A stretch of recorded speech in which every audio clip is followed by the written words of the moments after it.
Hello, people, and welcome at Blackbird Podcast episode 3. In this episode, my guest is Ana Teresa Caiera, also known as Diksha, whom I met in a very funny way. We literally disagreed on the God being light or dark and the dark side of humans and so on. And I will share more of this story later on, so I don't waste time over here. Let me tell you about Diksha first. She is unbelievably knowledgeable on Vedic philosophy. In fact, she spent half of her life living in an ashram and was absolutely devoted to the Vedic spirituality. When she was a teenager, she already started to explore yoga and meditation and was formed as an artist, a painter. And she told me that before she was traveling to India, for her, art was a way to express and explore pain. And in India, she discovered a new way to approach art, to express devotion, bliss, transcendent experiences. And now Diksha combines her knowledge, personal experience of devotion, and dedication to inner evolution through her teachings of yoga, Ayurveda, and creating arts. You can find her website down in the description of this video as well, and I will also link her Instagram profile because her web is in Spanish and her Instagram is in English. My hand is in pain. This conversation covers really profound and even technical aspects of the yogic methods to enlightenment, to liberation. So it's super useful, guys. I enjoyed it so much, and I'm sure you're gonna find so much valuable information if you, of course, watch it. We covered so many things, from diet to how the mind functions and the influence of diet on our perception of reality, as well as we touched the topic of sex and its place in spirituality. We talked about celibate. What do you guys think of that? Let me know in the comments. We also go into conversation on dark side, on idea of being good, doing good, and this is where our opinions differ in a way, and I think we have very intuitive complementary views. I enjoy this podcast a lot. I hope you will enjoy watching it the same, and yeah, see you in the next moment. Welcome, Diksha, in Blackbird's podcast. I'm really happy to have you here. And so actually how I would like to start is also tell a story how we met. Yeah, how we met, because it's a beautiful story, I think. So it's a funny thing because I usually don't really make friends online. It's not my thing, but there was a very spontaneous and beautiful start of conversation with Diksha, who commented on one of my posts when I was writing about how God is not the light, how God is actually dark, the absence of light. And then Diksha challenged me with some Vedic not mantras, Vedic poems, right? And then we started conversation in the Instagram inbox private chat. We were like sending each other long texts and it was beautiful. I was like, I love how she thinks, how much she knows, I love how she's open for different points of view and how we can have this beautiful conversation while we are actually not really agreeing on the topic. So I was like, I want you at my podcast. So I'm really excited to have her here, guys. You're going to learn a lot, and she has very profound knowledge and experience in Vedic religion, in Vedic philosophy. She has so much to share. So it's going to be very nourishing. Stay along and until the end. And first, I also want to ask you, Diksha, to tell us your story, which is also very interesting. I already know a little bit, and it's very interesting and funny story, actually. And also your story more from the spiritual perspective, exactly how the spiritual path and spiritual life is showing through your life, is kind of dripping through your life. How is it expressing the spirituality in your life, and how is it nourishing you? What is it? How is it impacting your life? What is it that you experience differently, you could say, from people who are not in touch with spirituality or with Vedic religion or Vedic spirituality? Okay, Leah, you asked a lot of questions in one, so I'll try to remember everything. First of all, I'd like to thank you so much for inviting me. It's really a pleasure and honor. It's been I would say like more than 1.5 years since I don't give a talk, because I was associated with the foundation, which I decided to leave. And then I started my own trip, my own path, I could say that, in different ways. And also the COVID came. And, well, so I really feel thankful to you. And it's been such a pleasure to meet you. And I would really like to meet you in person because this virtual meeting is always it's always like incomplete, or it's always not completely, I would say, full of everything that has to be for a friendship. But that's what the possibility we have at this point. So thank you so much. I actually was preparing this talk for nearly 4 hours. But since it's going to be a spontaneous conversation, it's much better for me. But let's start. So I started meeting with spirituality when I was 12 years old, I would say. I started reading about Buddhism. I was really interested in the aspects of Eastern spirituality because I felt so much suffering at that age in my mind. I could relate easily to suffering, and I had a very sensible mind. I faced some family issues at that young age, and then I started trying to get answers for my suffering, my own sufferings. And then while observing my own sufferings, I also understood people's sufferings, animal sufferings, and I was struggling to get answers. So I decided to continue to study and engage in the yoga classes. And I had a wonderful teacher at that time, a Portuguese teacher. And then I decided to become a vegetarian. And then I decided that when I had 18 years old, the first thing I would do was go to India because I was in the search of those answers. So I was an artist, started painting at also a very young age, and through the art I expressed my search. And my art at that time expressed a lot of anger and anguish and anxiety and depression. And I realized when I reached India that the way that the Indian artists had to express their art was completely different, was devotional, was vibrating for positiveness, was for depicting gods or depicting qualities. So I felt so much identification with that was what I needed to heal myself. Eventually, I studied in different schools. I was studying for near about 7 months, and also with art teacher, learning how to do pigments and learning how to paint folk art. And then I met the foundation that I would be with for the next nearly 15 years, in which I studied and I committed. And that foundation had a school in Hungary and Spain. First of all was in Spain, and then it extended to India, and then it extended to Hungary. So eventually, with those years of training and learning and following a sadhana routine, a spiritual routine, and working as well for the foundation, I became a missionary. And for taking the Vedic teachings, the Dharma teachings, and the yoga teachings in this lineage to Hungary, where established with other colleagues of mine at that time.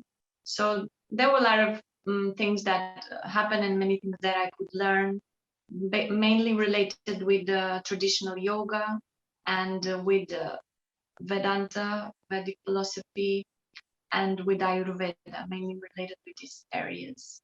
So spirituality, answering your other question, just expresses to me nowadays, I live it in a daily way. I mean, basically, I try to practice kindness and compassion. That's my main focus. I try to be kind with people and kind to myself, because if I'm not kind to myself and I'm expressing violence to myself, then I will also express externally.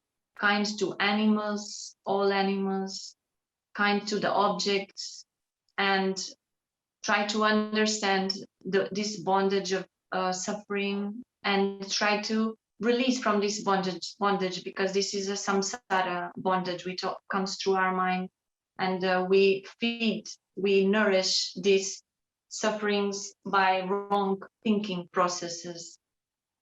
So I would say that now that I'm an independent person from an institution, of course I have to earn my daily income, which means I have to attach myself to a job and all that.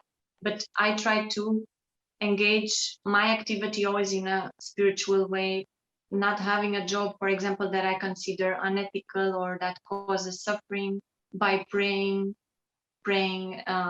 reciting, chanting mantras, and by leading a diet that helps me to avoid suffering to my own body and to other beings, other creatures. So, and practicing exercises that lead me to a healthy life, and reading inspiring books, inspiring listening inspiring talks, and so on. Okay, that's beautiful. I really like how you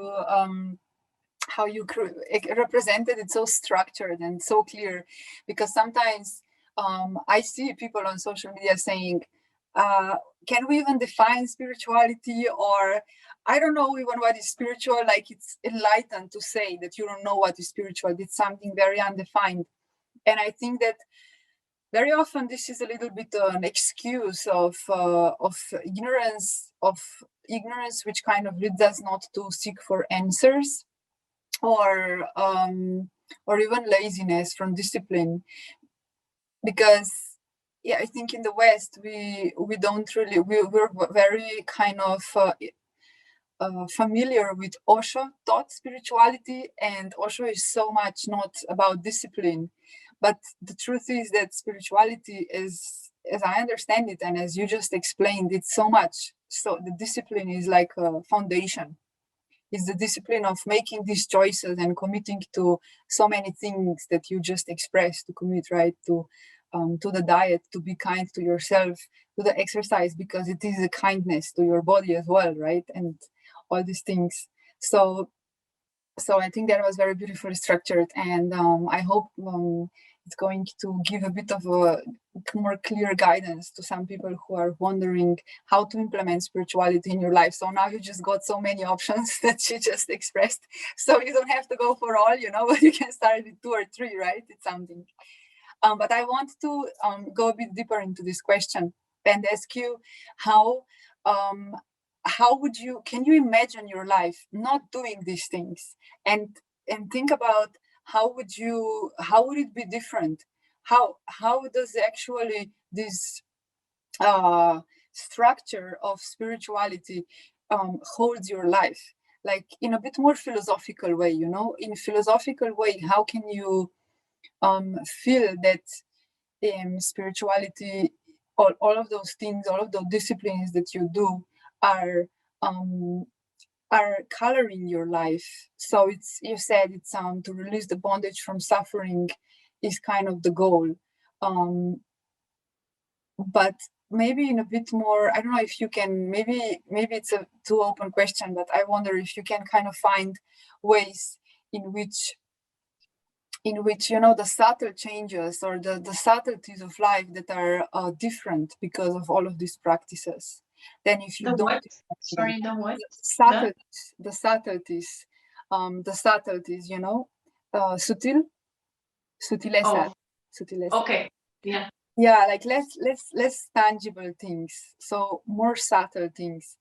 I don't know, like in your consciousness, right? In the way that your consciousness is interacting with the reality. Okay, so basically we all have needs, right, to fulfill. if, for example, we don't have food, we can't think about spirituality. We are just thinking about how to get food, right? If we don't have a shelter, we cannot think about spirituality. We just need a shelter. I mean, there are basic needs which have to be fulfilled, and if we want to live a life which is spiritual, we have to focus also on these needs, of course, that have to be fulfilled. But these needs should not cover the spiritual need that every human being has. Every human being has a spiritual need, even if he relates or he doesn't relate with this need. So if we are only focusing on our material aspects, the other part will be incomplete.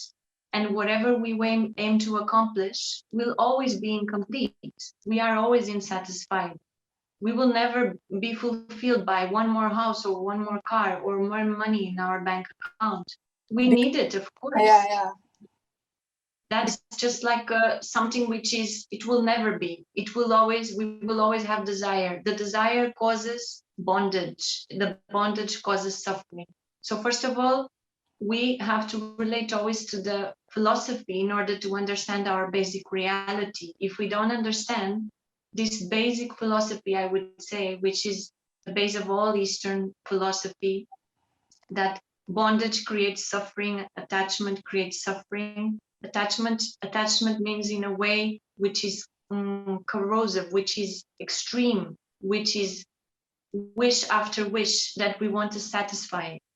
We will never end this endless desire for acquiring this or acquiring that, having this experience or having this other, having this person or having the other person. We will always be pursuing this. So therefore, we cannot relate to spirituality. We have to acknowledge that this creates bondage and this creates a kind of a suffering. And our mind, we have to acknowledge the suffering in our mind. Everyone can relate to suffering, everyone, in a way or in another. For example, if you have to do an unpleasant job that you don't like, or someone has to do this job you don't like, immediately you will have a feeling of unpleasant feeling and negative feeling, and the feeling that will not allow you to develop pleasure while doing so. But if you go beyond that feeling, you will enter in a new neutral space on the mind in which you can actually go beyond of what you dislike. The same way, if you think, oh my God, I would like to be in the beach right now. And every day you want to be in the beach, every day. And at the same time you are in the beach, and then you sit and then you think, oh, the sand is so hot, or the sea is so cold. I wish it would be the temperature I like. Then the hunger will come. Oh, I'm feeling hungry. Then the sleep will come. I mean, the chain of needs and suffering is endless, even though it's a small suffering. So basically, yoga or spirituality, as per this vision, would be how to maintain an equal mind in the likes or dislikes of the life. Sometimes the dislikes are very big, like a loss, losing someone, like a death or something extreme. Or sometimes the likes are very also, we have too much attachment to pleasures. So learning how to balance this and to balance our mind in those circumstances would be the real spirituality that will lead us to a path of equanimity. Mm-hmm. If we try to do only what we are pleased, our mind will not be healthy. And if we try to avoid everything that we don't like, our mind will not be healthy either way. So we have to understand the reality, how it is, the mind, how it is. That's the basic attention we have to develop. That's the basic spirituality for every human being. I think it's so important what you're saying, that we have to understand the mind, how it is. It's like we are really not aware of the basic principles of how the mind functions. And what you're saying is so so strongly emphasized in all of the Eastern philosophies, basically, to understand the principles of the mind. It's not like these things, sometimes some people feel like these things are describing a particular style of a person, or like some people would say, I don't really suffer, I'm fine where I am. But I think this is coming from the misunderstanding of actually what joy is, first of all. Because people who say I'm fine, they are not really joyful. They are kind of like, they kind of develop some kind of numbness, I noticed in my observation, not really the joy. So yeah, that's so valuable to start talking about the basic functioning of the mind. So now I would like also to ask you, because you said we have to go beyond these two things of what my mind likes and wants and dislikes. So beyond the experience or thought of, I don't like this, I'm suffering, it's not pleasurable, I want some more pleasure. So how can we go beyond? You said about going beyond. So what would you say to someone who wonders, yeah, but how do I go beyond? Like, if I think that, right? If I don't like it, how do I go beyond this thought? Well, in yoga, there are many tools for this. One is the attention, like being aware. We hear about this all the time, being aware of our thoughts, being aware of our mind, being aware of what's happening.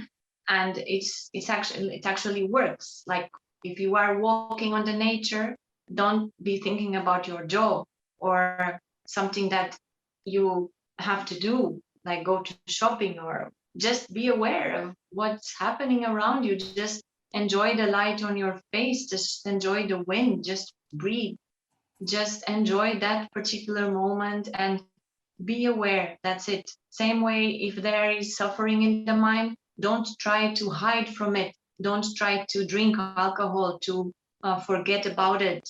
Or if someone leaves you, don't try to run after another person immediately. Leave yourself some time to be aware of either suffering or either pleasure, while not getting attached to that. That would be like a meditation in action.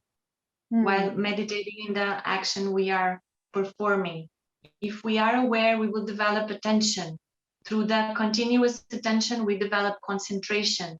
The concentrated mind is a healthy mind, while the dispersed mind is a sick mind. Ayurveda says that. And not only Ayurveda, in the Yoga Sutras, we can read about that. Exactly. That yoga Tantra. It is the withdrawal of the waves of the modifications of our mind, while our mind loses its focus and its attention. So starting by that would be wonderful to practice, and then put ourselves in a little bit uncomfortable positions. For example, that's also like educating our mind. For example, if you can have all the food that you want, don't have it. Like, try to have not all what you want. If you can go wherever you want and do whatever you want, try to restrain yourself. If you can have always hot shower, try to have sometimes cold shower. If it's uncomfortable for you to bath in the cold ocean, try to do it and feel that uncomfortable situation on you. That will also activate your nervous system and your hormones, and your body will react and you will feel more healthy. And if you can sleep for 10 hours, try to sleep a little bit less. This is called tapas in yoga. It's a word which means fire. And it means to increase your internal fire of your mind while giving yourself some difficulties, never putting in risk your health, either physical or mental health, never putting it in risk. Just giving yourself some difficulties. For example, go without salt, go without sugar for some time. This way you will increase the power of your mind. And not to indulge. Yeah. why does it, first of all, let me say I totally agree, and I love what you're saying, and I applaud to that. I think it's so, from my personal experience, it really works, guys. But I want to ask you, why does it work? Why is it this way, that challenging your mind and not going after it like a slave, right? Why is it that this makes your mind healthier, or helps to develop this power of healthy mind? And also I thought it was so interesting how you connected from being aware to develop attention, and from developing attention to develop concentration. And concentration is so fucking essential for any kind of spiritual practice. And it's, by the way, so sad that we are so distracted and we're just like going along with these distraction tools of social media. That's just a side note. so why does it work? Do you know? I don't exactly know why does it work in this way, that challenging your mind and taking away, not going after every impulse that we have. So kind of restraining ourselves and withdrawing from indulging in our senses. Why is this so important? As well, as per the yoga philosophy, we say that the senses have the capability of going out. Senses have, their main aim is to go out and collect information. Okay, so the mind has many structures. We could say that we are like onions. Okay, so the external parts would be the body, and then the more internal layer would be the senses, and then would be the mind which has other layers. Okay, the mind would be formed by the senses, the memory, and the intellect, as per the yoga philosophy. And then would be inside of that would be the self. The self would be like a particle of the divinity, the particle of the universe.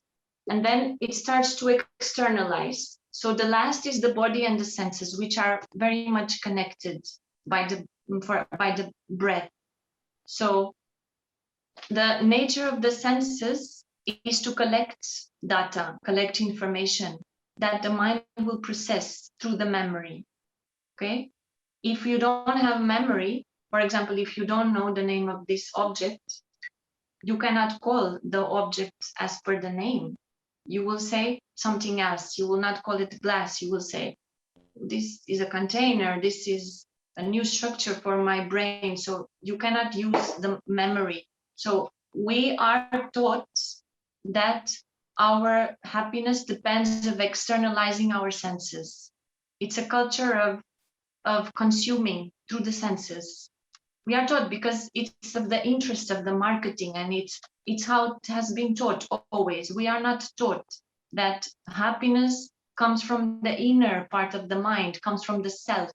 Therefore, our mind lives externally. So we are taught that indulging and allowing our senses to run freely wherever they go, that's relatable to that is what is happiness is. That is what will give us satisfaction. That's why our parents say, well, you have to study in order to get a degree, in order to get a good job, so that you can enjoy life and that you can have a good retirement, right? No one will teach us, no, you have to learn how your mind works, and you have to meditate, and you have to, in order to understand what life is about, in order to understand life, death, and what reality is. No one will say that. No one.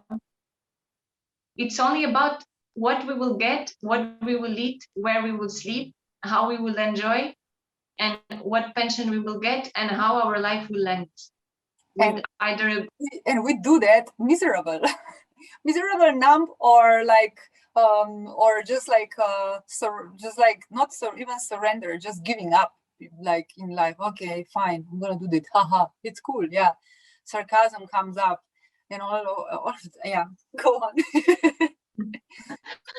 So while doing the opposite of this, which means not focusing on bringing our senses out all the time and not letting ourselves, which is something very difficult actually, because we have to go against each and every thing that we have learned, each and every current of our family, city, I mean, internet, our entire whole life. It's something very difficult. We have to find other people to talk with, a completely different way of thinking. It's very difficult, but if we try to do it and put ourselves attention to go inside, and we draw our senses, which would be the yoga. Yoga is the withdrawal of the senses, taking the senses inside and working with our higher mind. Then, and if we do this tapas, which means those small austerities, for us, I would say small austerities. Of course, if we talk about the yogis from those legendary stories from the texts, the Upanishads or the Mahabharata, the Ramayana, of course, they did great austerities, amazing austerities, big austerities that we cannot even think about that to compare ourselves with that, with those austerities that they did, those for increasing their mental power. But if we do in our possibilities what it's in our possibility, we will strengthen our senses. We will strengthen the power of our senses. We will strengthen the power of our mind. I think we don't strengthen our senses. I think we strengthen our detachment from them. Yes, like of course. Yeah, right. We increase our detachment from them. We are right. But before we detach, we have to strengthen, because our senses are weakened by the indulging. If you leave a child in front of a TV, you will see, and then you take her to the forest, you will see how her perception is limited. Okay. First, we have to amplify our perception and reconstruct our sensorial world in a very healthy way. And this is so important. This is like a therapeutical aspect, just like a... Okay, so it's basically like becoming more sensitive. By strengthening your senses, you become more sensitive. Yes, exactly. Okay. Yes. Yeah. Okay. Yeah. And after that strengthening, then the withdrawing, the learning how to bring the senses inside, just like if a turtle bring the 4 legs and the head inside. That's an example from yoga scriptures. Yeah. The 5 senses. And I read the it. self, the layers of the onion will be peeled, and the self, at least the mind, the higher mind. That's why Buddha, the word Buddha, comes from the word buddhi, which in Sanskrit means the enlightened mind. So the one who has the enlightened mind. What is enlightened? It's the mind. I mean, it's first of all the comprehension, the understanding. That's why we need philosophy. Philosophy is nourishment. It's food. It's food for our souls. Totally. I love that. I think it's also, this knowledge is so important for our times nowadays in New Age spirituality, where people want to go very much into direction of, I'm gonna feel it all, everything from intuition, everything for feeling my heart. But then the aspect of knowledge, of true knowledge, of knowledge that is passed for so many hundreds of years, that is so profound, so clear, so precise, they are not interested, and then they miss a lot of explanations to see through the matrix of your mind. So there is no understanding of how the mind works and of all of this structure that you just unveiled so beautifully. And it's so important to understand that you literally explained by steps how and why is it important actually to go by steps, right? To first strengthen the senses, to become sensitive, and then to withdraw them. And then slowly you can reach to yourself and to recognize the buddhi, the intelligence that has this ability to discern, to see the way it is, right? So this is so it so simplifies everything. It simplifies everything, and it also makes us more humble, because we understand that it's not all about our intuition before we clear the path to actually understand where is the intuition coming from, because it's coming from the inside, right? And the insight is not obstructed with our senses and mental projections. So yeah. Yeah, that's beautiful. You just said beautifully. Yes, that's right. I mean, of course, we cannot deny the power of intuition, but we would say, or the power of strengthening our senses as per, of course, the new age perspective. But we can say that's just like a step in the path, a step in the path of, at least if we relate to Eastern spirituality and Eastern philosophy. Here we would talk about any of the Vedic or Buddhist Dharma, which can relate each other in this way. Mm-hmm. All right. So would you like to open a specific topic? What would you like to talk about?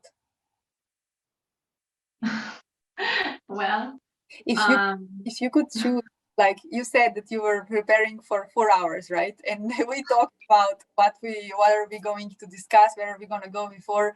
So what would you like to talk about? What would you open? What do you think is very much valuable for people to talk about?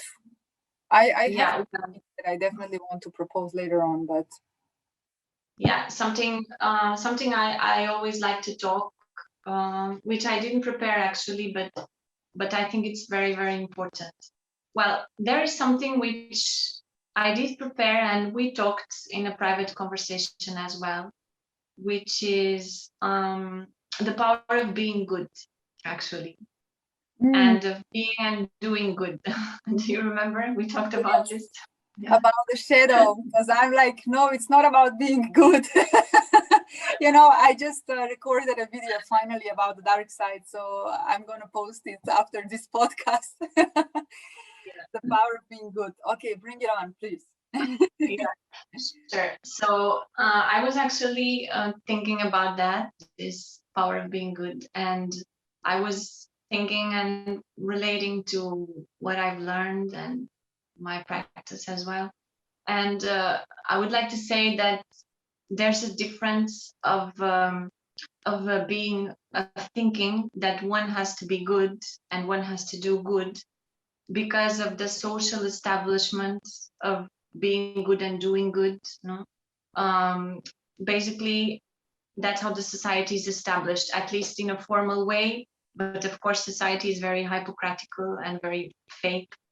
And we talk about being good and doing good while we let hundreds of thousands of millions of people die of hunger, hundreds of thousands of animals being exploited, and so on, so on. We could go on and talk about this hypocrisy we live in our society.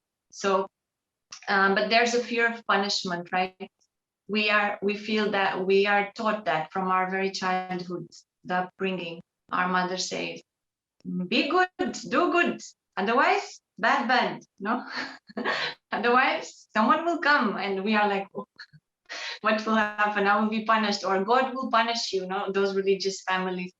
God is going to watch every of your thoughts and actions, and God will punish you.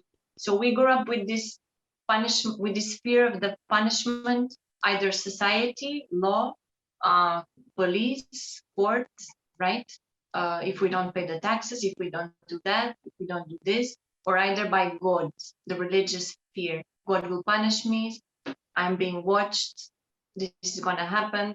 So this is not the being good that I'm talking about. We Great. have to.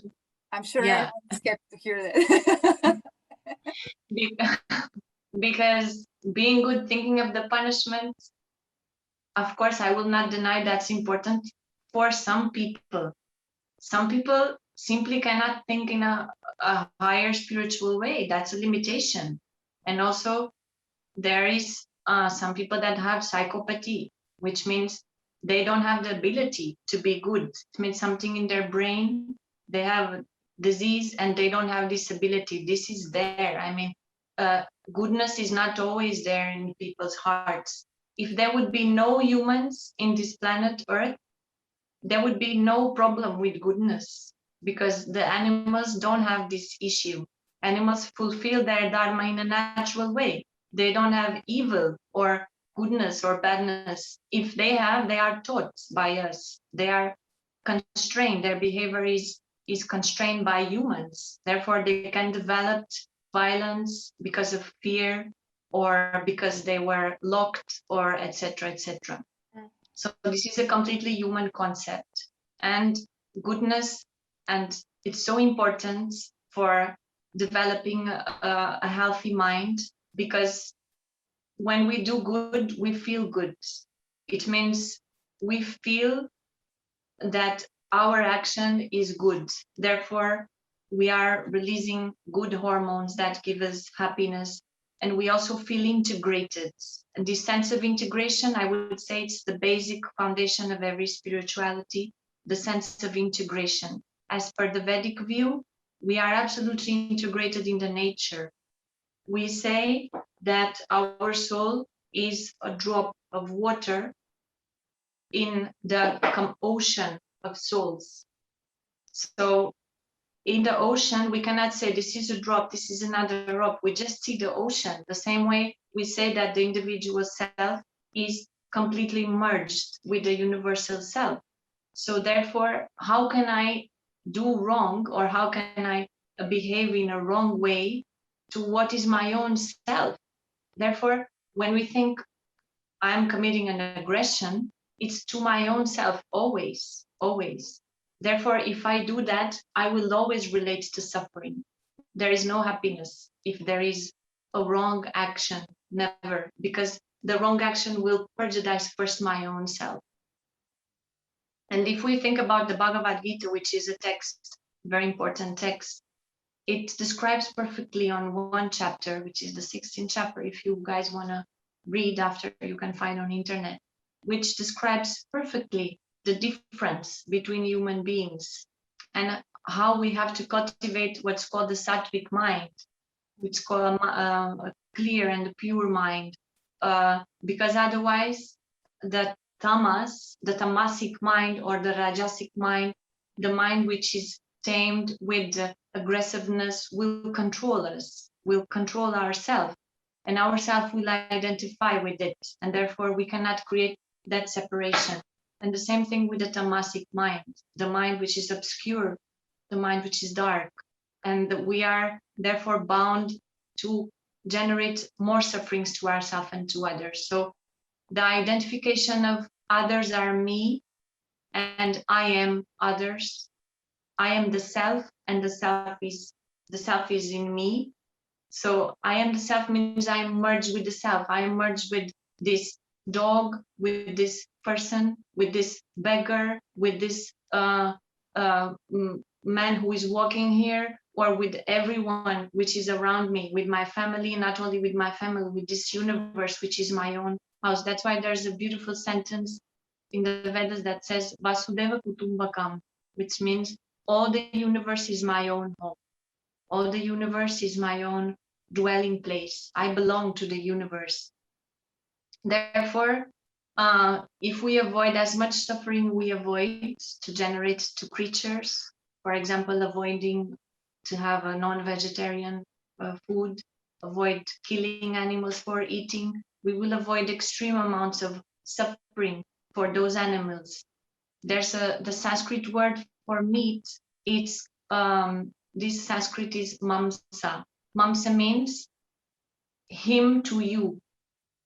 It means what you do to him, he will do to you. You think you are eating only and you are destroying a life, but that will start destroying you from inside, because it goes against any kindness, the rules of kindness and compassion. So compassion means to feel other persons or other animals' pain, and go through that pain as if it's your own pain. That would be the real base of being good, and not because of the fear of the social entanglements and the social or the religious punishment aspects, which we tend to relate And therefore we tend to think, well, I'm going to be rebellious because I don't want to do what others are saying that I have to do. It's not about that. Of course, that has to be done, of course, for some revolution and for some change.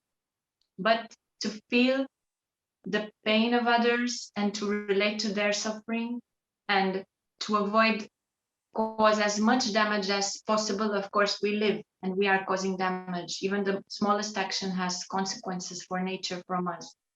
But if we try to do it, if all of us would try to do it, the world would be such a much better place where to live.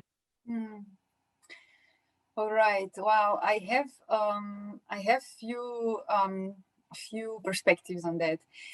First of all, let's calm you down, guys. If you didn't understand Tamastic, Rajasic, Sattvic, if you're like, what's that? I definitely want to ask Diksha more about this, because this is very, very interesting theory on understanding the basic, the fundamental elements of the myth of the creation, even those which are even more subtle than the 5 elements that I talked about.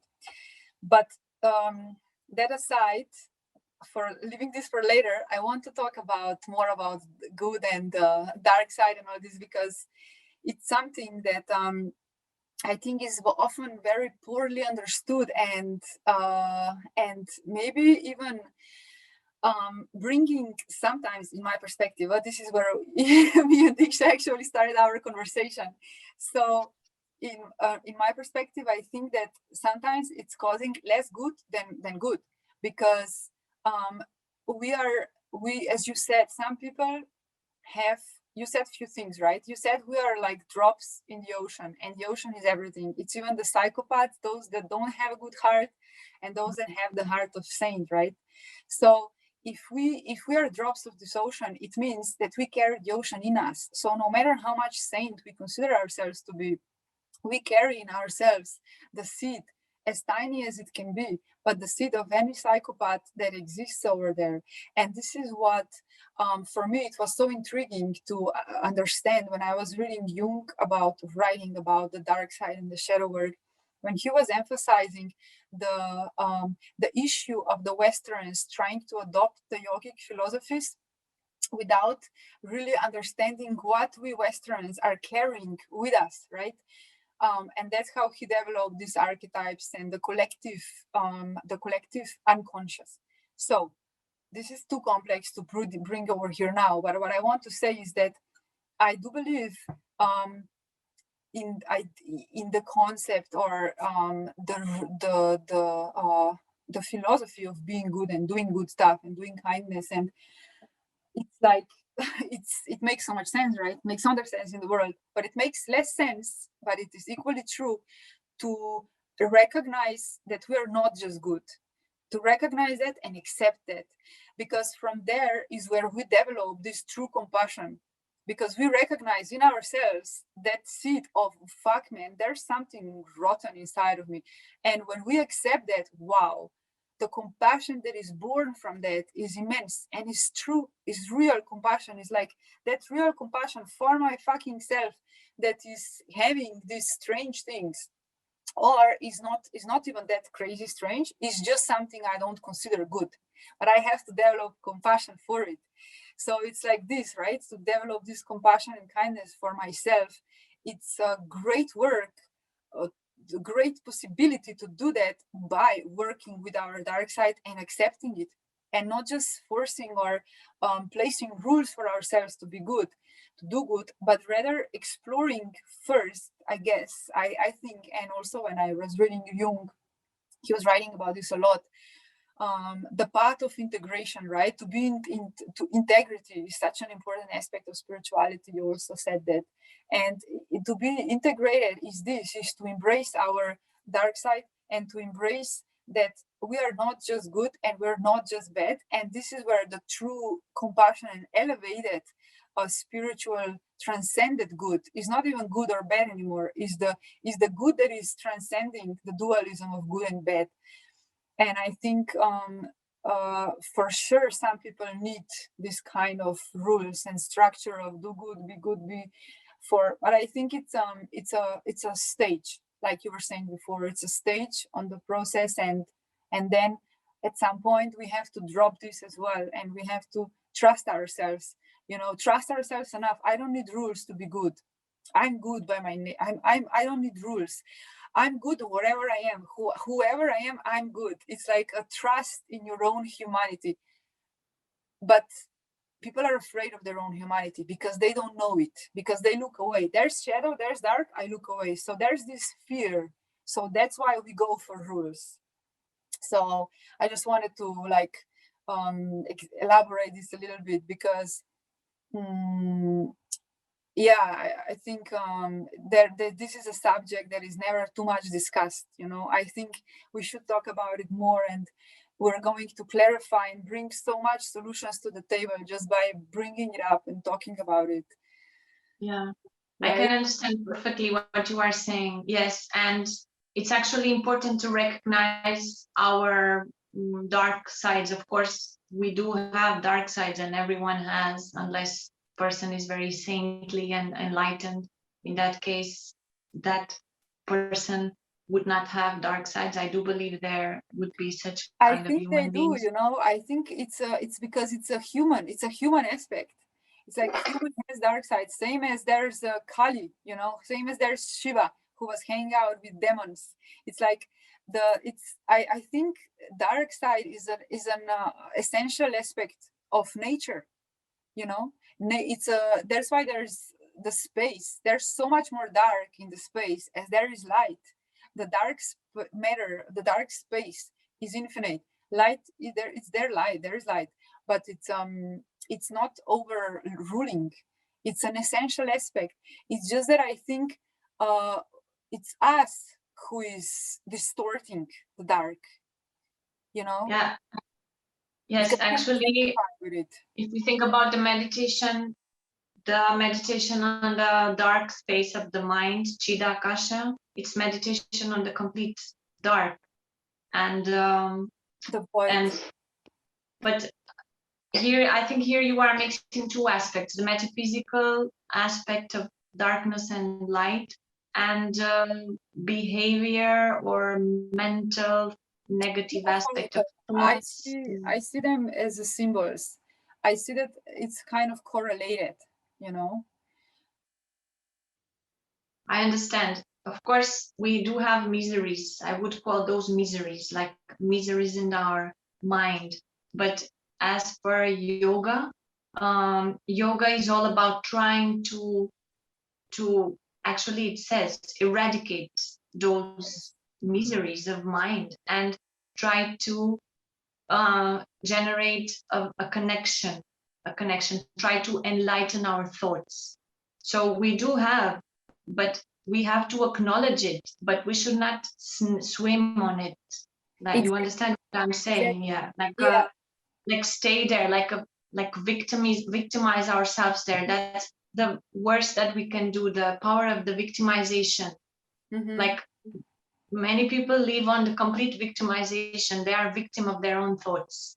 They can never think in a different way. They just think that they are a victim of their circumstances, of their situation, of their whatever, of their poverty, and they don't see that they can do in a different way while changing their way of thinking. So, and this is what you were referring when you were talking about the tamasic condition of mind. So let's go into this now, because as far as I understand, but correct me if I'm wrong, the tamasic condition of the mind is when you are so identified with thoughts that leave you very much like with little possibilities, right? It's like the thoughts which are overruling your life, and you end up having little possibilities to make choices. That's when you end up very miserable, right? You end up miserable when there is no more choice. You're like, I don't know what, you're overwhelmed with the life situations you can't cope with. So the tamasic quality is this, right? It's like very thick, very unchangeable, very slow to change. So yes. And you said the sattvic. So why don't you talk to us about sattvic, tamasic, and rajasic? Guys, this is so useful information. You're gonna love it. You can implement this so much in your life. Okay. So, well, there are, of course, these states are also there in the nature.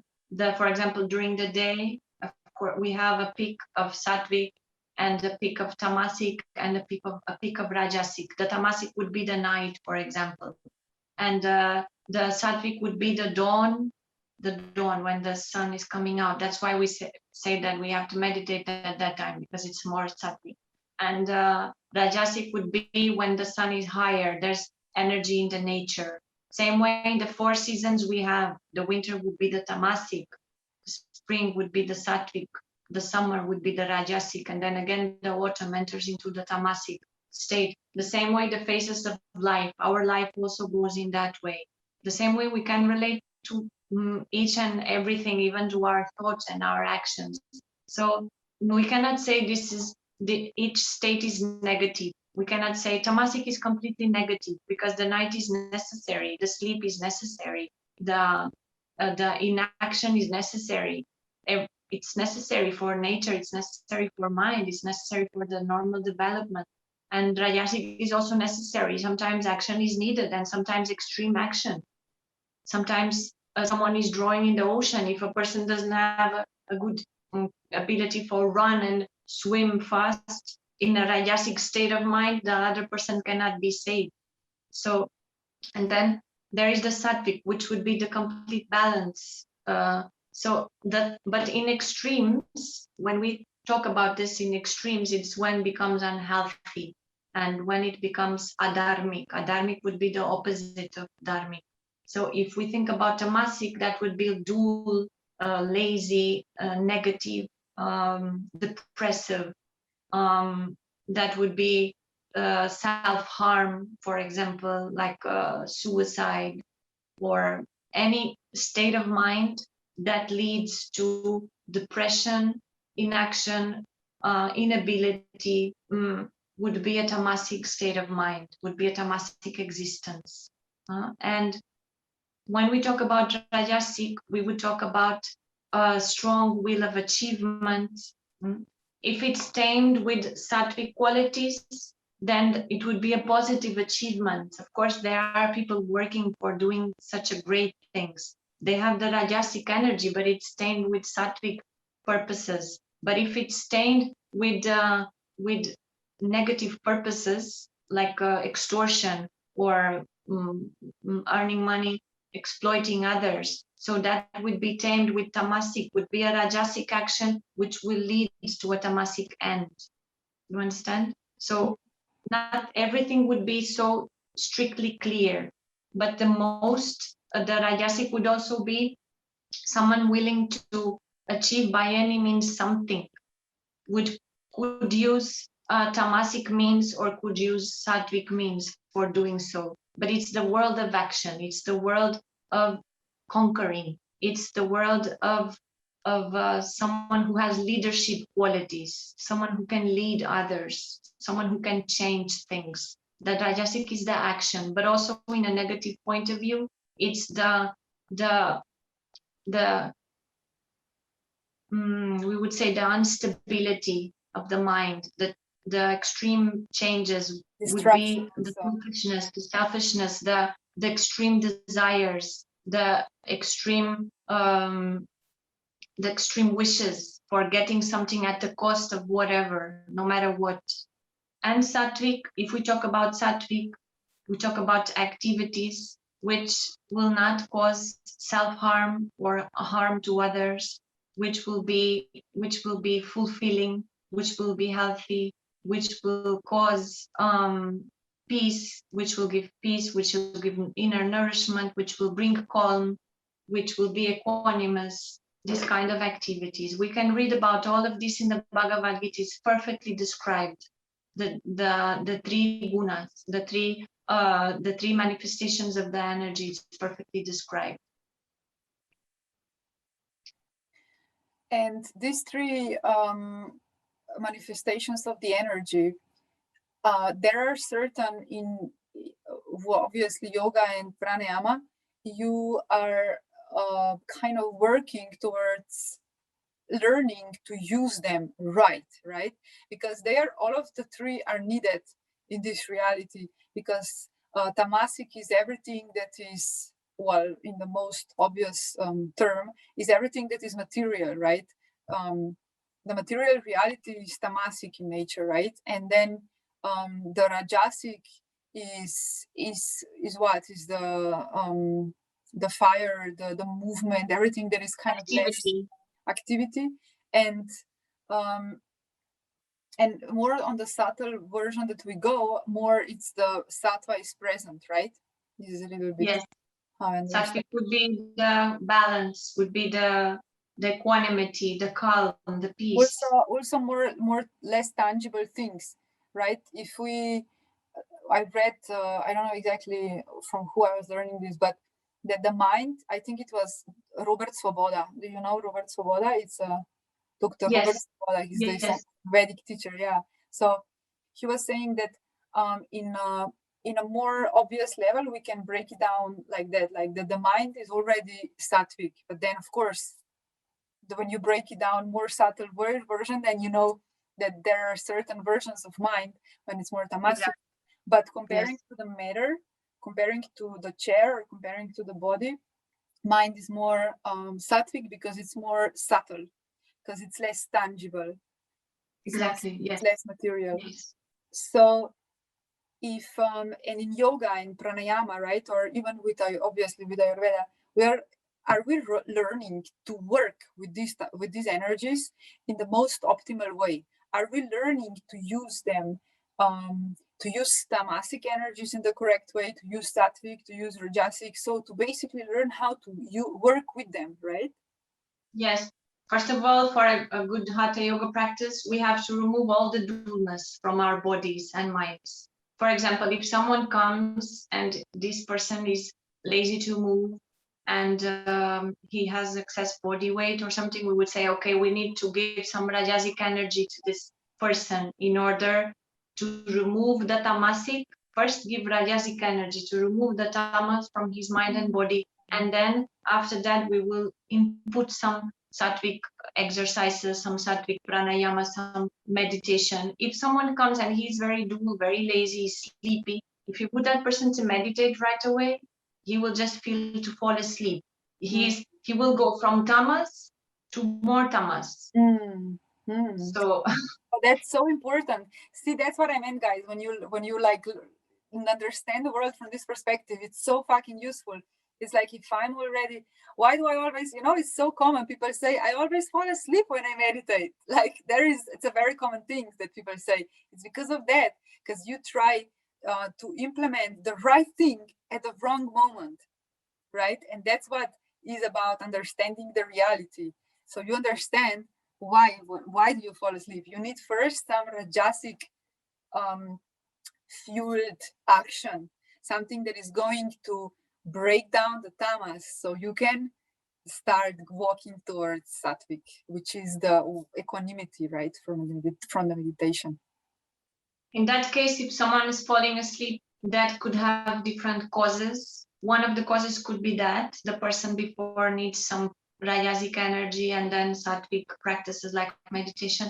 Or maybe the person already did so much rajasic energy, already spent. Suppose someone is very tired after a hard working day, and you tell that person, please sit for meditation. He already did so much rajasic energy that now he is in tamas. So he can't go into sattva. He can't go into meditation. It's like we have to learn how to regulate our energies so that we don't spend too much energy on one activity, and that we have spare energy for other activities that are important for us, like meditation.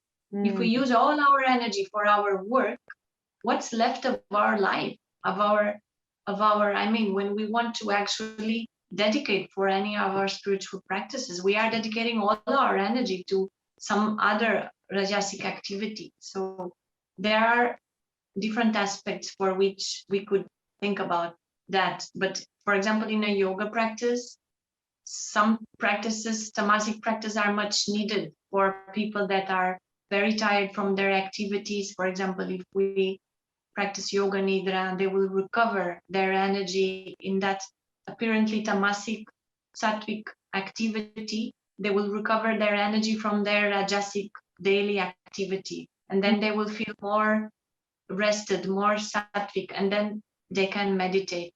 Not everyone can meditate because it needs some coordination of the daily life. If the daily life is not coordinated, the meditation is very difficult to apply.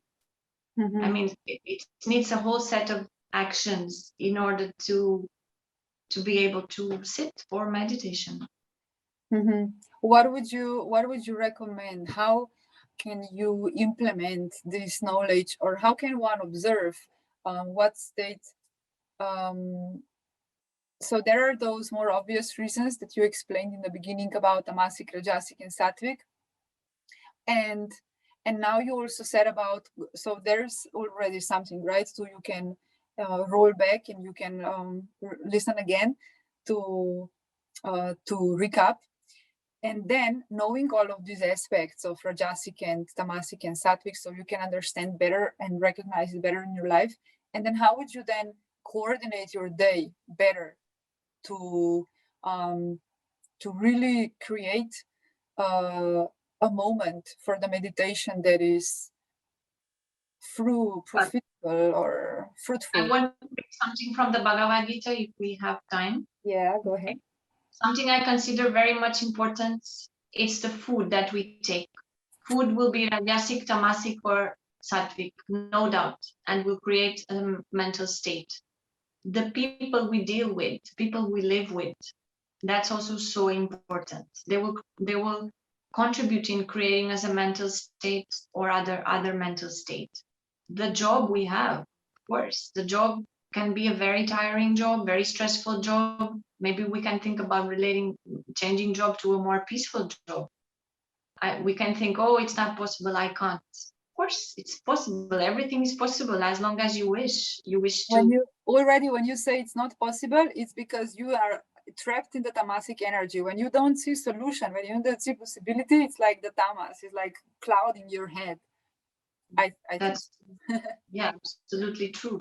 Yes, and there are so many things can be done to create a more sattvic mind. I mean, the general advice is like don't watch TV at late hours. Don't watch TV all the time.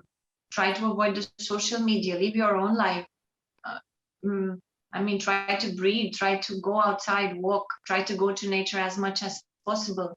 Try to have a truly human relationships, not only through the machines or through the social media, or try to really engage in truly relationships, friendship is very important, very much. There's a god of friendship, it's called Mitra. Did you know? No, that's cool. Mitra.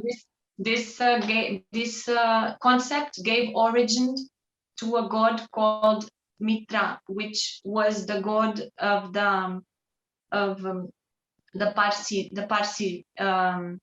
of a religion which was born in Iran in the ancient times. Mitra. Oh. And it was related, it's one of the powers of the sun. It was related to the sun. Sun has many powers and many names. So one of the mantras of the sun salutation is called Om Mitraya Namaha. We praise to the god of the friendship, who is the friend of all, who delights us with his friendship. So friendship is so important. We sometimes think only love is important. And if there is no love, like a romantic relationship, there is no value for our relationship. We have no relationships. We don't think about the friendship. Friendship is must. Even Krishna says to Arjuna, you are my friend. All the time he's referring to my friend. I mean, he's the guru and the student, but they are friends. So between husband, wife, boyfriend, girlfriend, the basic should be the friendship. Even the family, the mother, the father, the friendship, so important. So all those things would bring us in a sattvic state. And the food I would like to read, the Bhagavad Gita, because the Bhagavad Gita is so enlightening, it's so beautiful. Foods that are influenced by the mode of goodness increase the lifespan, cleanses one existence, and gives strength, health, happiness, and satisfaction. These foods are juicy, fatty, wholesome, and pleasurable to those who are sattvic. This is the chapter 17, verse 8. Foods that are extremely bitter, sour, salty, hot, pungent, dry, and burning are consumed by those in the mode of passion. Such foods cause grief, distress, and disease. This Food is that Rajasic. is stale. Is Sorry? this Rajasic? Rajasic, yes. First describes the sattvic, then the Rajasic, and now goes for the Tamasic. Food that is stale, tasteless, putrid, rotten, food consisting of ruminants, and unfit for pious service is dear to those in whom the mode of darkness dominates. This would include the non-veg food, because all the non-veg would be considered as putrid, because the putrefaction starts the time the animal is dead. And Rajasic also, it depends, could be considered as Rajasic as per the mode of cooking, or Tamasic if, for example, anything which is dried in salt, like for example in Spain, the people like very much this food which is the pig's leg, which is put in salt. That would be considered extremely Tamasic. Really? Because it's already been for a long time. It's very stale. It's very putrid, and it's very salty. So fermented food is also Tamasic. Fermented is completely different, because the fermented is always come from the vegetable world. Therefore, it's very healthy. Exactly. Yeah. Yeah. Wow. I didn't know that Bhagavad Gita also talks about diet. Yes, talks about everything. It's amazing. I really have to read it. All right. So if you guys want to know more about food, about Ayurveda, you should definitely check Diksha's website. I'm going to put it in description.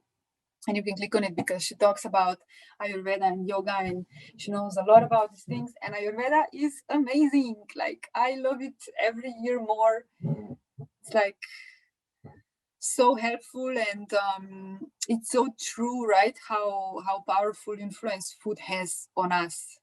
I'm like 100% signing up this. It's like food has incredible. Why don't you just tell us a little bit more about this? About food? About why is food so important in spirituality? Why can it be so supportive? So we kind of talked about the sattvic, rajasic, tamasic. So this is definitely right, an aspect of they bring this energy that can support or not. But why is it that it has such a powerful influence on the energies? How can it has such a powerful reach to affect? There's a whole there's one yoga. It's called Ana Yoga. It's the yoga of food, actually. Wow. Yeah. Yoga, there is not only the yoga, it has many aspects. Yoga covers all existence. You cannot say yoga is only this. No, it covers all the existence. Therefore, this Ana Yoga is mentioned in the Upanishads, and it is said in those texts that the material aspect of the food will create our body, our material aspect. And the subtle aspect of the food will create our thoughts. Of course. So food, aside of being a material content that we eat, obviously has a subtle body as well, which is what we understand as the energy. Of course it has. Yes, definitely it has. Yes, definitely. For example, we learn in Ayurveda that certain kinds of plants, if mixed in a certain way, have a certain kind of power over our body, mind, and many combinations can be done for healing different diseases. The power of plants is just amazing, and the capacity of healing of those plants, it's just amazing how we can relate to this and how we can learn. The same way, of course, the plants have life and the plants suffer. Of course, the plants are living beings, but we cannot compare the subtle aspect of killing a plant than killing an animal. the subtle aspect of that meat, not to talk about the hormones which are released at the time of death, hormones related to fear and stress of the situation, those go into our bloodstream, not to talk about the chemicals that are produced in that, of course, for feeding that animal, and antibiotics that that animal takes. So if we think about this from a scientific perspective, we have many things which we can think that will not be good for our body. But if we think from a subtle point of view, we can also think that that suffering created in that animal's mind will definitely pass on to us, and we will have a much more aggressive state of mind. Maybe we will not relate at the beginning, but I can hardly think about someone who's been a vegetarian or a vegan who is a violent person. I mean, of course, there are those that are vegetarian because of health reasons, but the violence will decrease immediately on the person's mentality, the person's behavior. So if we really want to have a sattvic mind, if we really want to decrease our own suffering, just for selfish reasons, we want to be more happy, we want to suffer less, don't eat animals. I would say to everyone as a message, just don't eat it, don't eat them. Yeah, because they at least this, yeah, totally. Yeah, so that message is very important. There is another text called the Hatha Yoga Pradipika. It's a text specifically for Hatha Yoga practice, which also talks about food in the first verses. And it says the type of foods that the yogi should eat and the type of foods that the yogi should not eat. Of course, if many people would say, oh, I practice yoga, but I eat meat. Okay, you can practice asanas, of course. You can do postures and you can do pranayama, but definitely the main focus of the spiritual yoga practice and the spiritual sadhana and the philosophical aspects of it, those parts with your subtle mind, I would dare to say, maybe with a little bit intensity. I know that no one likes to hear this, that those parts of the yoga philosophy you simply cannot reach, you cannot understand, or you can simply not grasp those. Because as far as I know, all the monks, there are Indian monks, there are yogis or non-monks, there were acharyas, were teachers. Because of course in the Vedic we can say that there are monks and those there are non-monks.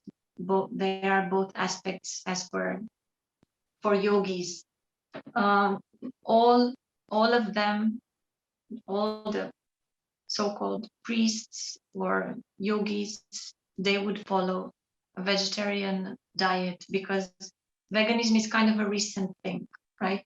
But vegetarian has been there for thousands and thousands of years. And even though these people from India were not vegans, their intake of milk or animal products was so less that we can say they were basically vegans, and they would take maybe a little bit milk from their own cow after the cow took, and they would consider the cow as a member of their family. We cannot say that there was animal exploitation in those cases.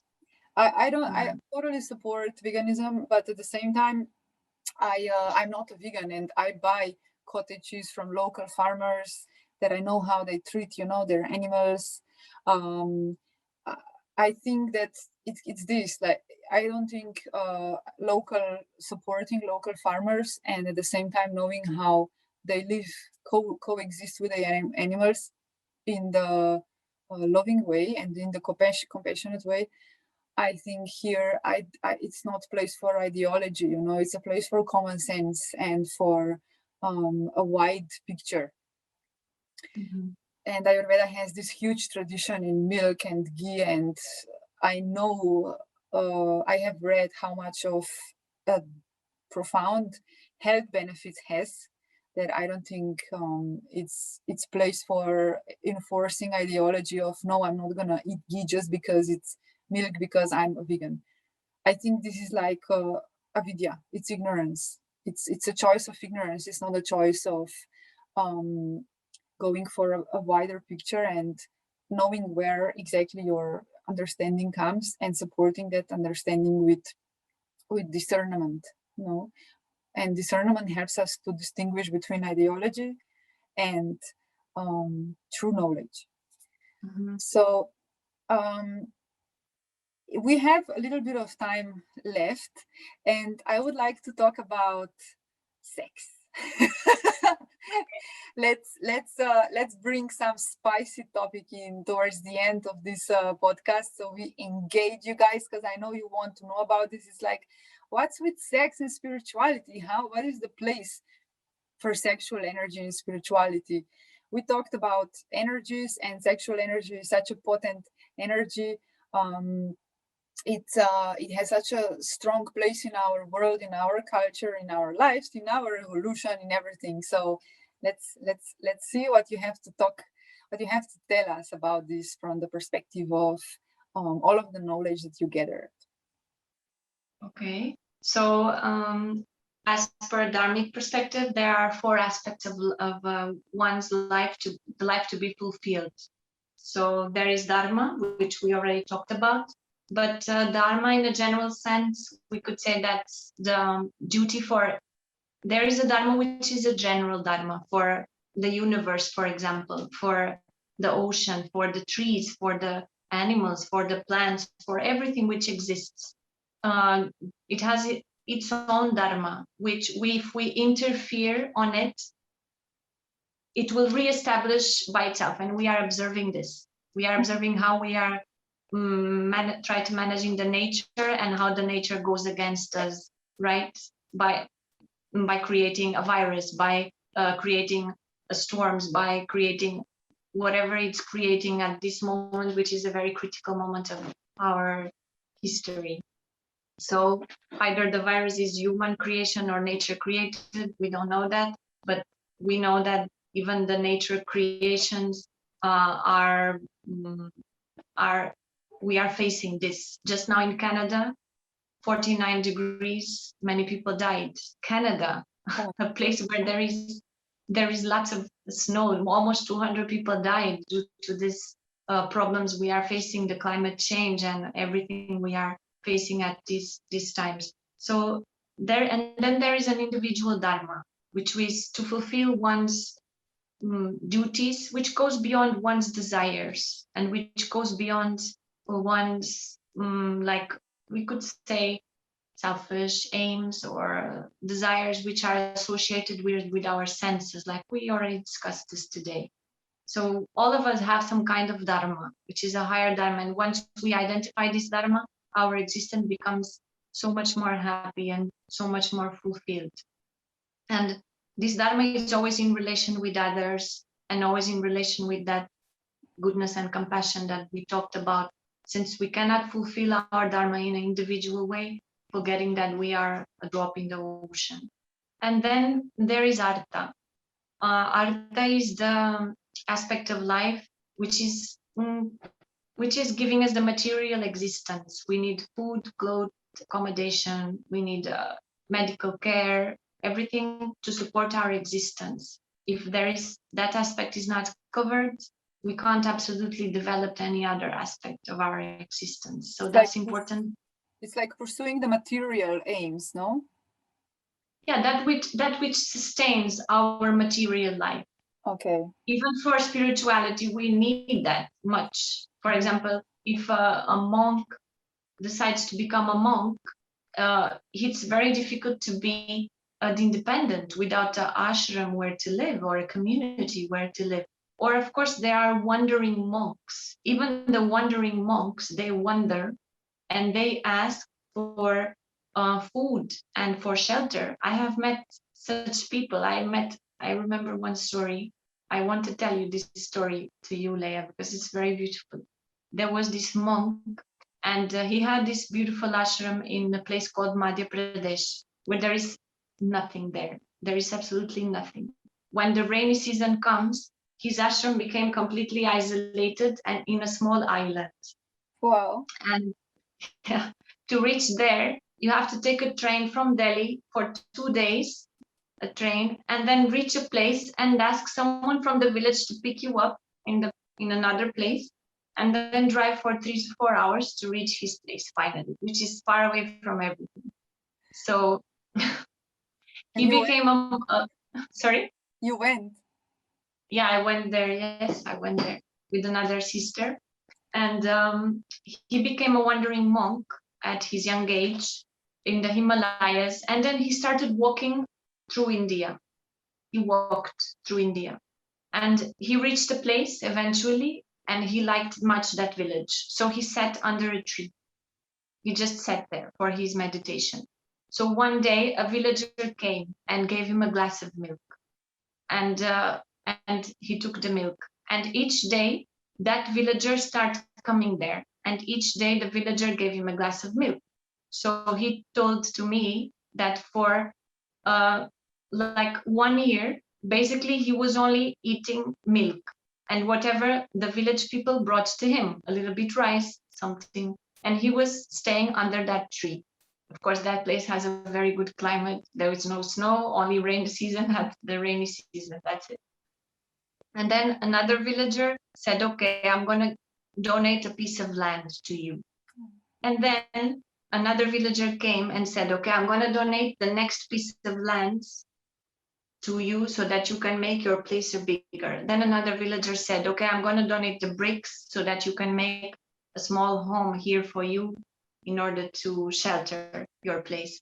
So finally, the people start donating small things, the villagers start, and finally he could build a small ashram, an ashram which was incredible. The kitchen, the birds would enter inside in the main door and would make the nests at this height of the head. Oh, the nest. wow. The cows would go alone and would come back at the same time because they knew that that specific time they were getting their food, their meals. And the fish, you sit in the river in front of the ashram, the fish would come and bite your skin if you sit for meditation inside the river, because no one fished those fishes in that village, in that place. No one ever killed them. So they were friendly to humans. So that means that even a wandering monk has needs. And in the ancient culture, the people acknowledge this, they recognize this. That's why the culture of donation was there. And all the monks were supplied because the people knew that they were doing a great tapas. You remember the concept tapas? Mm-hmm. People knew that they were doing such a great tapas that eventually they did tapas for them instead of them, who were bound by the material life, the family, the children, their wife, etc., etc. So they could not engage in those tapas. So they gave donation in order to purify their karma to those people who can dedicate completely to spiritual life. So everyone has needs. Everyone has to fulfill his artha. I just want to point out here that this is actually, I just got this insight. I never thought about it, but this is such a beautiful example of understanding of interdependence. Like they understood that they're doing something for them because they are so close to them in their village. It's I guess in India is the culture of understanding the interdependence, of understanding how this deep connection that we cannot see because we're physically separate, but it's there, and the whole story is actually portraying this symbiosis and understanding of interdependence with him, with his animals around. It's such a beautiful example of symbiosis, of living, understanding the ecosystem and the villagers and him. And yeah, if at least there will be more of such stories circling around and just reminding us to think and find our way through recognizing the interdependence that we're living in. So yeah. So yes. Artha and the village, the wandering monk. Next fulfillment of life would be kama. Kama means every pleasure we have to satisfy in our life. For example, we eat food. It's not enough for us to eat food. We want the food to be tasty, right? And it's not enough for us to live in anywhere. We want to live in a nice place. So it's not enough. I mean, we always are requesting, we need pleasure. The pleasure nourishes our mind and constructs our brain, and constructs our spirituality as well. Of course, it's important. If we eat the food, all the food looks stale and looks in one color, it's not sattvic. Therefore, it will be tamasic food. It cannot nourish our senses. It cannot expand our senses so that we have a completely healthy and nourished senses. So the same way, sexuality is part of our existence. And the sexuality, it's not against the spirituality. It's part of the spirituality, integrated part of the spirituality. How yoga sees the spirituality, how yoga sees the sexuality. The sexuality, either it's always recommendable chastity for yoga. That's why brahmacharya is the word which is associated with chastity. What does this mean? Brahmacharya, the etymological meaning of the word is going towards Brahman, directing my efforts to Brahman, which means to my inner self. If I direct all my energy in the pursuit of pleasures and of indulging in any activity, either activity like eating or either sexual activity, when I will have energy for Brahman, when I will think about myself, I will be dependent. So, but chastity, it does not mean the complete absence of. It does not mean like a celibacy. That's a different celibacy. Of course, monks would be celibate. For many years, I was celibate. I was practicing celibacy. Now I do not practice celibacy any longer because I am married. I decided to live the monastic life. If a person is not prepared for celibacy and the person is forcing herself into celibacy, can cause, of course, mental distress. Therefore, completely unnecessary. It can cause frustration. It can cause unnecessary thoughts, unnecessary desires, which are unfulfilled. So it's very necessary to be aware and be careful with this, and not at all be, I would say, strict in this aspect, and allow oneself to choose whichever is better. Okay, of course, talking about celibacy in this nowadays world, it's very extreme because most of the people are not, and most of the people are not intended to be. But if you go into the extreme side of spirituality, you will find eventually this. And for some people will be a problem, and for very few people will not be a problem at all.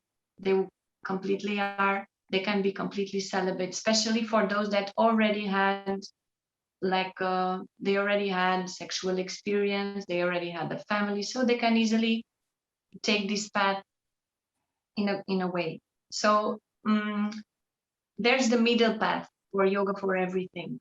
Indulging in a completely unrestrained sexuality will lead us far from the yoga, because our mind will be completely attached, and far from satisfying our desires, it would just increase more the desires.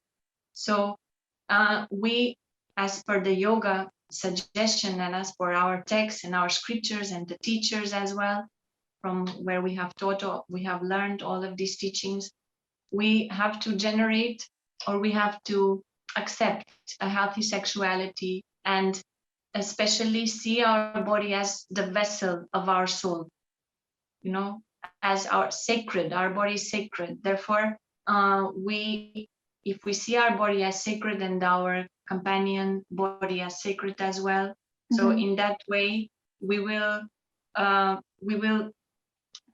see the sexuality not only a way of indulging, but also a way of growing, also a way of developing and strengthening our healthy bonds, and our way for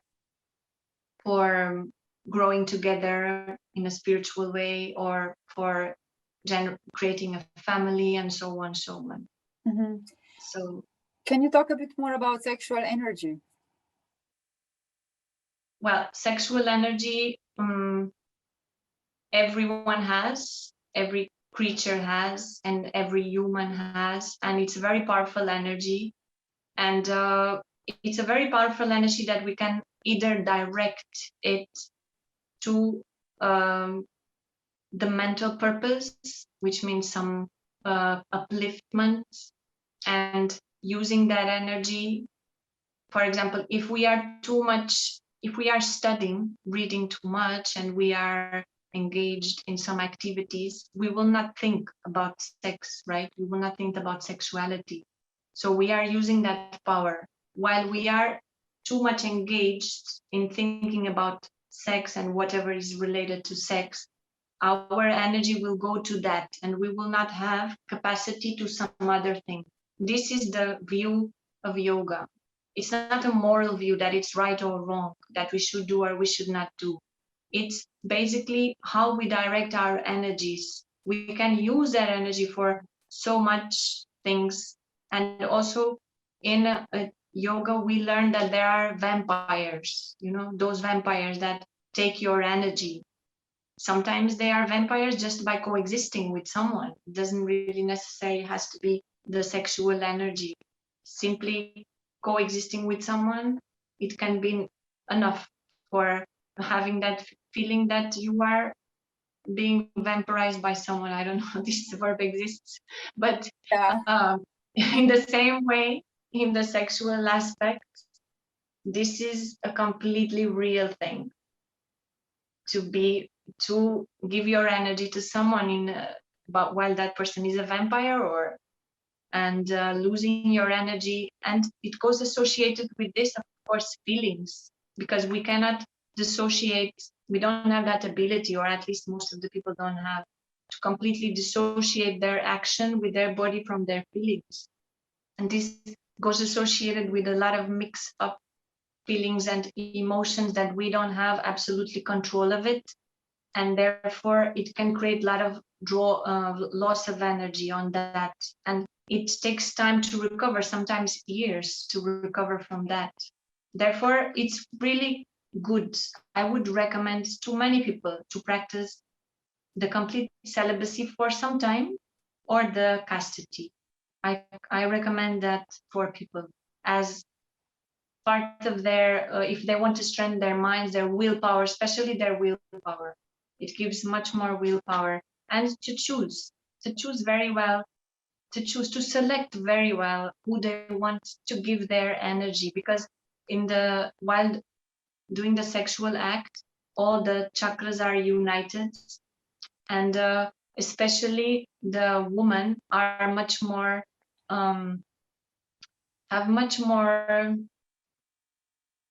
probability of getting affected by the loss of energy than the man, due to her sexual organ position and their emotional nature, how the woman relates to her emotional nature. She's a receptor. Therefore, as much she is selective, and as much she protects herself from drawing emotions, from loss of energy, is much better. While selecting very well, selecting with mind, with the brain, selecting, and having this in consideration, because this can completely ruin someone's life, or can completely uplift someone and give that person a lot of energy if the selection is good, and if the mind setup is good. So what would you say are kind of, if it's even possible, to make bullet points on what can help you to select really well? How do you know that you selected well? Because I guess it's not just, oh, I like this guy, he's so hot, or he's so funny, or he makes me feel good. What are the bullet points? Well, first of all, we should observe that we are wholesome beings, that no one is going to come here to complete our happiness, and no one will make you more happy than you can already be by yourself. If you are unhappy, maybe someone will come and momentaneously will satisfy you with some happiness, or will make you laugh, or will make you feel good. Of course, that will make you feel good in your ego, because it's making you feel good as per some identification you have with your body, or making you feel with some hormones. But all of that will eventually change. everything, because everything changes. Nothing is forever, and nothing will endure forever, even that. So I would say that search someone who you can grow with, search someone who you can identify in aspects of life and not only from the physical point of view, and be trying to select. Don't think I will never find, or oh my god, doesn't exist, or this is impossible. Try to erase those thoughts from your mind. And if you want someone to travel with you in your life, and don't just focus on romantic love. In this way, I would say that for example, the Indian society is very straightforward with this. There's kinds called arranged marriage. Yeah, before they marry someone, they want to know everything. What's the financial status, the profession, the look, everything. They are so practical. And of course, and Westerns, we are just the opposite. We just think about love. That's it. And our love, the way we think about love, it's like the love we feel momentaneously. Exactly. It's like the feeling we have on that particular moment, which is a hormonal feeling. And then we attach to it. And we attach to it because of what you were saying in the beginning, when you were talking about the senses. When you identify so much with the senses, that you are not able to detach from them and observe them, to practice awareness, right? The awareness which strengthens your sensitivity. And at the same time, maybe it sounds paradoxical, but that's the case. You are able to detach from the senses. And when you're able to detach, you don't get overwhelmed by the experience. I know when I was young, I would fall in love like this. This guy was perfect. Then the next guy I would meet, he's perfect. I was so attached to the experience. And that's what drowned me in the experience. Yes, of course. And also there's this kind of ideal, we have to see other people as God themselves. We have to go beyond, because everyone has defects, and everyone will get old, and everyone will, will have a bad smell sometimes, and everyone will be angry sometimes, and everyone will be depressed or sad sometimes. So we have to accept the whole reality of the person, and in order to have a peaceful coexistence. And we have to accept the person is as it is, and we have to see the divinity in that person. While seeing the divinity in that person will help us to go beyond our sense of that we are demanding some kind of behavior or attention for ourselves. That's a very good point. Ultimately, that attention will change across the years. And if we are too much attached to what we get, if eventually we cannot bear, and we will search for some other, it's just like another stimulus. It will not be enough. We want some more. So that's why most of the marriages will not work, because the people don't have patience. They cannot bear with other defects, and they want more attentions, and they want this, and they want that. And then they say the love is finished, because simply they could not understand the love. The love is finished. But the point is that it never even started. They just couldn't understand what love is. Yeah. It's like using something. I mean, you take a package of rice, you cook it, the rice is finished. So again, the love is finished. How can the love finish that way? In a certain way, there's a kind of agreement for growing together in a certain path based on certain values. I would say that, based on certain values. That we can also observe those people that, for example, have the misfortune of have some accidents, and their partner remain there, helping them and taking care of them. This is the whole point of also having someone who you can rely in life or death, in disease or whatever, will be there for you. And sometimes there will be more sexual life, sometimes there will be less, but it's just not the point of the whole existence cannot turn around sex. Sex is important, should be fulfilled, and it should be fulfilled, just like one is hungry and should eat. But it's necessary to put some philosophy into it as well, and some values, mainly values, human values into it. Then it will be much more satisfying. And especially when we are talking about sex, especially for men, I would give this advice: try to give instead of receive. Then the experience will be much more spiritual, or would be much more complete. Therefore, and women already have this capacity, which is basically on them because of their nature, sexual nature. But also, this advice is for everyone there.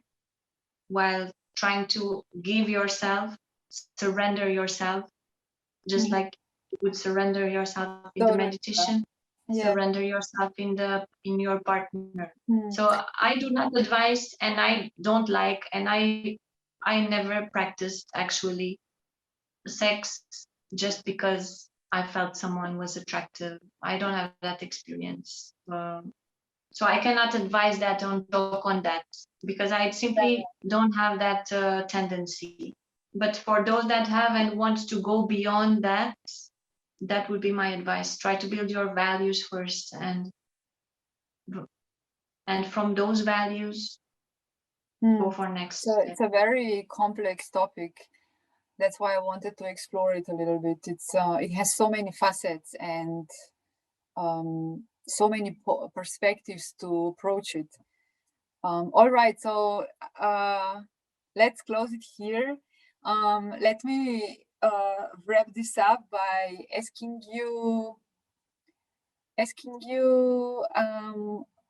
what is your favorite mantra at the moment? Your favorite mantra? Yeah. Favorite mantra? Well, I usually pray to Shiva. Oh. Yes, Shiva is my. I like that. My favorite god, I would say. He's cool. Yeah, I like to pray to Shiva. Yes. So what mantra? Om Namah Shivaya. Yeah, that's called the Panchakshara mantra. Om Namah Shivaya. Yes, generally I would chant Om Namah Shivaya.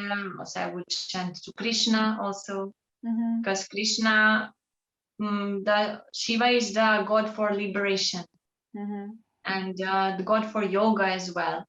And then Krishna is the god of Dharma, god of righteousness. And of course, there's the Bhagavad Gita, which is very important text. So yes, but there are also the so-called guru mantras. These mantras are also important because it reminds us that we are receive these teachings from our ancestors, and we have to honor those teachings. And these are important in both ways. Yeah, I agree. And your favorite asana? Well, I like the inverted postures. Nice. Yeah. I would say maybe the Sarvangasana would be, if it's not the sitting posture, those sitting all are my favorite, especially it's called Ardha Siddhasana. That's my favorite. For sitting, I can sit a long time in Ardha Siddhasana. While I'm working, I work from the computer, I'm sitting in Ardha Siddhasana while working. And if it's a Hatasana related to practice, I like all those there are more inverted postures, like the Sarvangasana, the shoulder stand. Nice. Thank you. So thank you so much for everything you shared. This was so beautiful. I enjoyed this conversation so much. Guys, remember to check in the description for all of the links that I'm going to put, where you can check Diksha's work. You can check out her YouTube. I think she said she's gonna start her channel. She mentioned at some point. Let's see if she keeps the promise. Otherwise, check her website, find her work there. Give us thumbs up if you enjoyed this. Write in the comments, what do you think about all of those topics? What do you think about everything we talked? What was the most interesting thing? Because we discussed so many colorful stuff. So yeah, let us know what was the most interesting for you. What did you take from this talk? And have a beautiful time, beautiful day ahead, beautiful exploration of spirituality. And we will see you in the next time. Thank you for watching Blackbird Podcast. Namaste. Namaste. Thank you so much, Leah. It was really a pleasure to be at your podcast. So welcome. Thank you.